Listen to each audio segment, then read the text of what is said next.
Sir जो तेरा चकराए या दिल डूबा जाए, सर जो तेरा चकराए।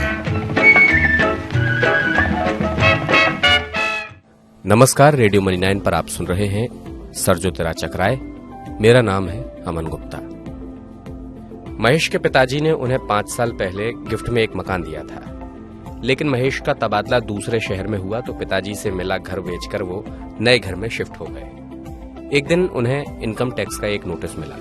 नोटिस में उनसे टैक्स चुकाने को कहा गया था। अब महेश का सिर इस बात से चकरा रहा है कि टैक्स किस बात का। उन्होंने अपने सीए को फोन लगाया, सीए को पूरी कहानी बताई। तब उनके सीए ने बताया कि पिताजी वाला जो मकान तुमने बेचा था ये उसी का टैक्स है। महेश ने सीए से कहा कि मैंने तो मकान खरीदा भी नहीं, मुझे तो पिताजी से मिला था। तो सीए ने कहा कि पिताजी ने तुम्हें घर गिफ्ट किया तो वो घर तुम्हारा हुआ, यानी इससे जो भी कमाई होगी उस पर टैक्स तुमको भरना होगा। तो अगर आप भी महेश की तरह घर बेच रहे हैं या छोटा घर बेचकर बड़ा घर खरीदना चाह रहे हैं तो कैपिटल गेन टैक्स के नियम को जान लीजिए। घर या जमीन जैसी कैपिटल एसेट बेचने पर अगर मुनाफा यानी कैपिटल गेन होता है तो उस मुनाफे पर टैक्स चुकाना होता है।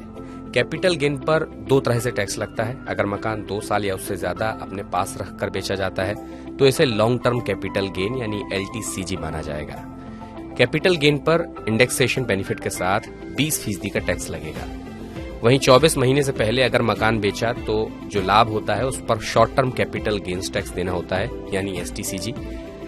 शॉर्ट टर्म गेन के केस में क्या होगा कि मुनाफा महेश जैसे लोगों की रेगुलर इनकम में जुड़ जाएगा और जिस इनकम स्लैब में महेश आएंगे उसके हिसाब से उन्हें टैक्स चुकाना होगा।